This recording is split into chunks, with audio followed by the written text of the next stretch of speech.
I didn't choose the quiet life. It chose me after the war ended, after my boy's laughter vanished from the porch, after my wife's last letter came stained with the sin of lavender and grief. I settled here, far from the noise, far from the town that never truly welcomed me back.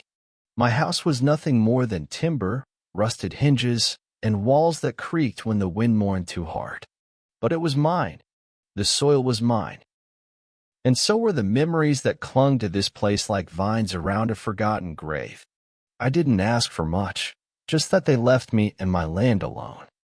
Before we dive into the story, we'll love to thank you for your continued support to this channel. If you enjoy this story and stories like this, kindly subscribe and hit on the notification button so you don't miss any of our stories. Our shout out goes to Martin Nagel from United Kingdom, Scotland. We will love to hear from you also. Tell us where you're watching from in the comments section. We'll love to give you a shout out in our next video. Now let's begin. Each morning, I walked the same patch of earth behind the shed, dragging my sore legs through the furrows like a man chasing ghosts.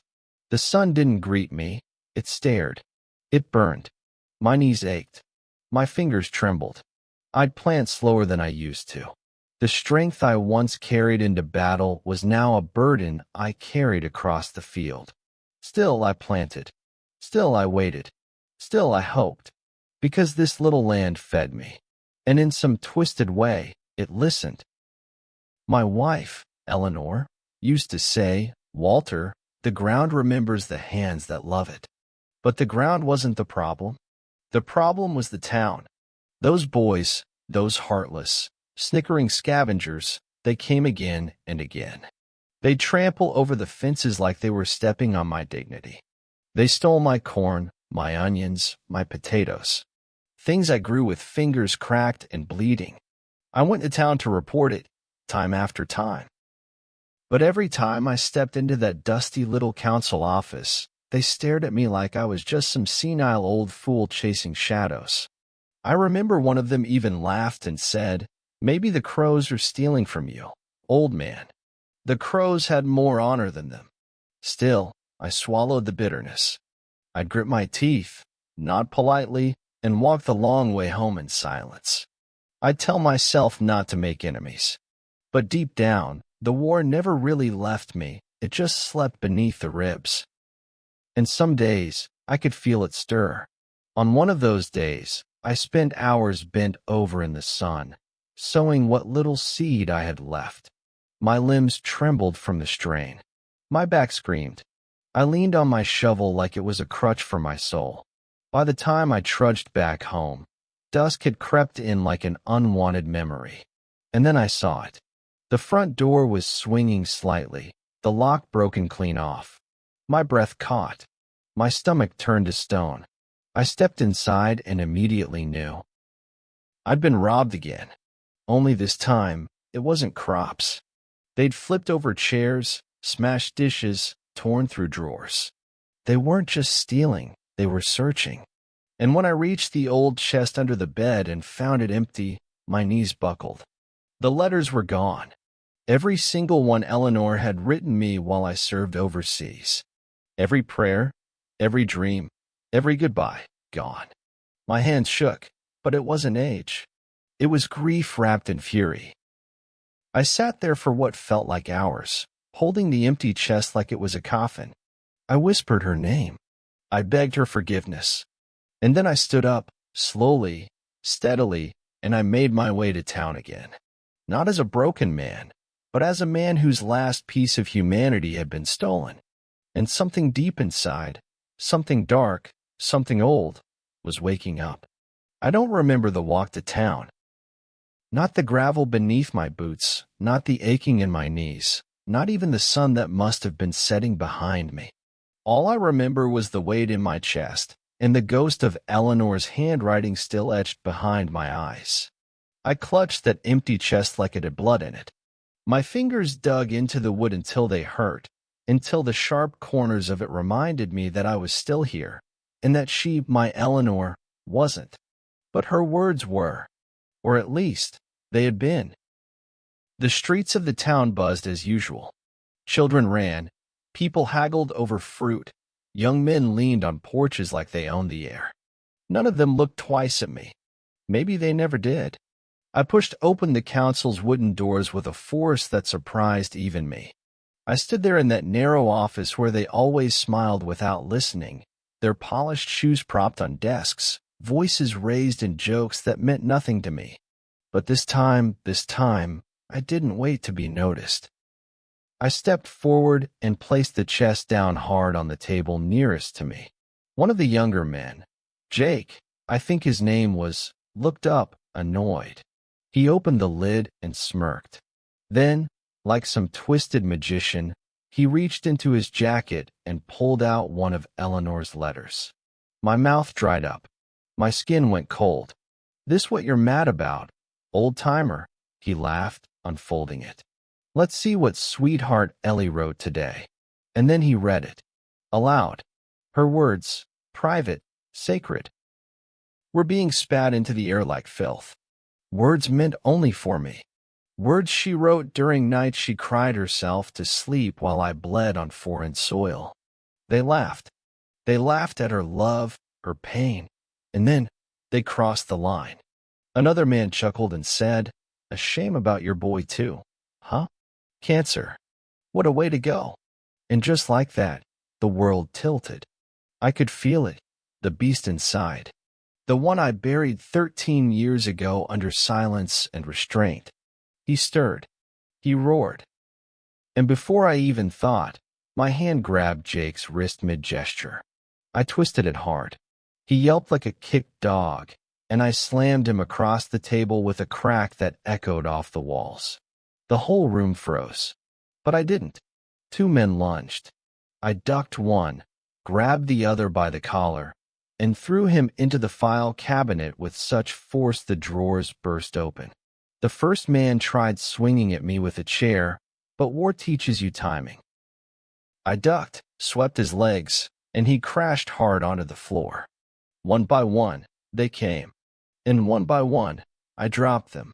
Not out of rage. Not even for revenge. But because something deep inside had finally said, enough. When the last one lay groaning on the floor, I stood alone in the wreckage. Their moans sounded distant. My breath was calm, controlled. My heart didn't race. It beat like a drum from an old march I once led. I looked down at Jake, who was now holding his shoulder and whimpering something I couldn't understand. He looked up at me not as an old man, but as something else. Something he didn't know lived among his kind. And in that moment, I knew the town would never see me the same again. I picked up the chest, adjusted my jacket, and walked out of the office without another word. The floor creaked under my boots. The door groaned behind me. And silence, real, heavy silence, followed me into the street. When I stepped out of that crooked old building, I didn't expect the silence that met me. The whole town had gathered, dozens of them. I could see faces I'd passed on market days, faces that once rolled their eyes at me, now frozen. Their mouths hung open like broken shutters, as if I were something that stepped out of a nightmare. I walked slow, chest heaving, blood from someone else's lips staining my sleeve. But I didn't flinch. I didn't feel shame. I just walked, one heavy boot after another, past the whispers, the widened eyes, and the trembling hands. I heard someone gasp, "That old man just wrecked the whole council." Another whispered, "He broke Jake's collarbone," with one hand. They didn't know what to make of me. For years, they mocked me, laughed behind my back, called me the mad hermit in the hills. Now they stood in silence. Even the young thieves who once thought my land was their playground were there, standing near the edge of the bakery wall. One of them looked down when I met his eye. He knew. They all did. The man I'd buried beneath grief and broken letters had clawed his way back to the surface. I didn't speak. I didn't need to. The story would tell itself now. No council man would spin it differently. No rumor could twist the truth that was burned into every onlooker's mind. I was no one's victim. Not anymore. I passed the general store, The alley behind the butchery, the little diner where they once laughed when I came in with dirty hands and calloused palms. I walked past them all, still carrying the empty chest like a coffin. No police stopped me. No one even dared step close. I was no longer the broken old man. I was something else entirely. By the time I reached the hill that led out of town, I paused and turned once. Not because I cared what they thought, but because a part of me needed to see it. The fear. Not fear of violence, no. Fear of justice. Fear of what happens when you push a man too far, steal too much, and desecrate what little remains of his love. They had poked a sleeping hound and found a wolf. The kind that doesn't bark before it bites. I turned my back again and made the long walk home, heart heavier than ever, but not with regret. When I reached the porch, the wind had already picked up. Dust curled around the wooden steps like it was whispering secrets to the past. I set the chest down and sighed, sat on my old chair, and leaned back until it creaked beneath my weight. I stared at the doorway, half hoping, half dreading someone might come. But they didn't, and I knew they wouldn't. No one would come near my land again. Not after today. The peace I had begged for had finally arrived. But it didn't feel like peace. It felt like the final silence after a long scream. I closed my eyes and whispered Eleanor's name. Maybe she heard me. Maybe she knew what I did. Maybe, somewhere in the stillness, she forgave me for becoming the beast I tried to bury. But deep down, I knew he wasn't buried. He was just waiting. And now, the whole town knew it too. That night, the air around my house felt different, thicker, like the wind carried eyes with it. I sat by the window with a lantern burning low and the empty chest at my feet. I didn't sleep. I just listened.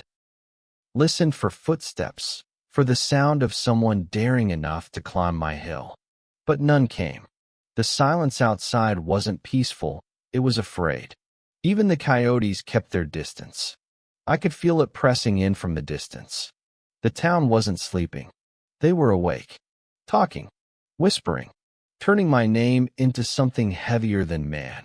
By morning, the whispers had taken root. A boy who once threw rocks at my fence came by, riding a bike too big for him. He didn't dare step off it.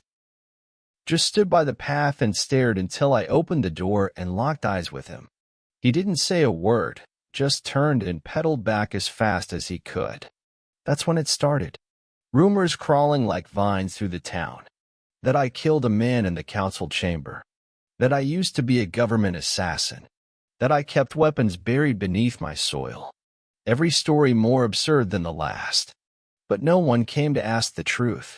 Because the truth was more terrifying than any rumor. It was simple. I'd been wronged. I'd warned them, and they ignored me. And when they stole the last fragile thread that kept me gentle, they pulled back a hand that was no longer afraid to break. They didn't want to hear that. It was easier to turn me into a myth, a monster, the man on the hill who no longer smiled, who didn't forget, who didn't forgive. I became their bedtime warning and their silent reminder that some men don't bluff. Days passed. The thieves who used to raid my crops vanished like smoke. I heard one family left town altogether. Said the boy woke up screaming from dreams where I chased him with burning eyes. Another mother was seen crying at church, praying I wouldn't remember her son had once broken into my shed. I wasn't trying to haunt them. I just wanted my land, my peace, and my wife's words back. But maybe they finally understood that the world wasn't theirs to trample, that a quiet man's silence doesn't mean he's weak. Sometimes it just means he's waiting. I went about my chores like nothing changed. Planted again, repaired a broken gate, sharpened my tools. But every so often, I'd see a figure stop far off on the road, watching, never coming close, always leaving in silence. They feared me now, the same ones who used to mock my clothes, my speech, my stubbornness. They feared the hands that once held a rifle in war, then a plow in peace, now held something invisible, something earned. Respect? No. They gave me fear. And honestly, I didn't mind. It kept them away. And that was enough. I wasn't a hero. I wasn't a villain. I was just a man who had enough. In the town, well, they finally learned what that looked like. Years slipped by, and the town changed. New buildings, new faces, new fences where old wooden ones used to lean. But one thing never changed. No one ever crossed the edge of my land. The same people who once dismissed me now warned their children not to even touch my gate. I heard them call me all kinds of names over time. The man in the hills, the ghost farmer, the war curse. But I didn't care what they called me. They could wrap my name in legend, but I knew the truth. I was just Walter, a man who wanted peace and got it the hard way. I still lived in that house with its creaky floorboards and lopsided roof. The garden still grew, less now, but enough. My back didn't carry the weight like it used to, and sometimes my hands went numb when I held the tools too long. But I worked anyway. It was the only thing that kept the memories from getting too loud. I kept the empty chest, too, right beside my bed. Some nights, I'd wake up and touch it like she was still here, like her words might one day reappear inside. They never did. But I kept the chest anyway, like a tombstone no one could see.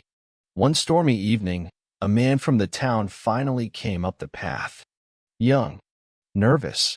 I saw him pause every few steps like the wind was pushing him back. I met him on the porch before he could knock. He said he was the new head of council, wanted to apologize for what the town had done years ago, said he'd read about my service, about my son, about Eleanor, said the town had matured. I just looked at him and asked one question. Do they still steal from the weak? He looked down, couldn't answer. I didn't need to hear anything else. I closed the door and left him standing in the rain. I knew then that I wasn't part of the town anymore. Not really. I was something older. A boundary. A warning. A memory they wished they could rewrite, but couldn't erase. People pass my farm like it's a graveyard. Even teenagers don't dare throw stones at my windows. I've heard stories they tell. How I once crushed a man's ribs with my bare hands. How I still dig at night for buried weapons. How I talk to shadows. All lies, but useful ones. They keep my ground untouched. And that's all I ever wanted in the first place. Now, I don't expect much. I plant what I can. I feed the birds. I sit in my chair by the porch and wait for the seasons to shift. Sometimes, when the wind is just right, I think I hear Eleanor's voice in it. Other times, I hear nothing, and that's just fine. The soil knows my name now. It remembers my hands, my pain, my silence.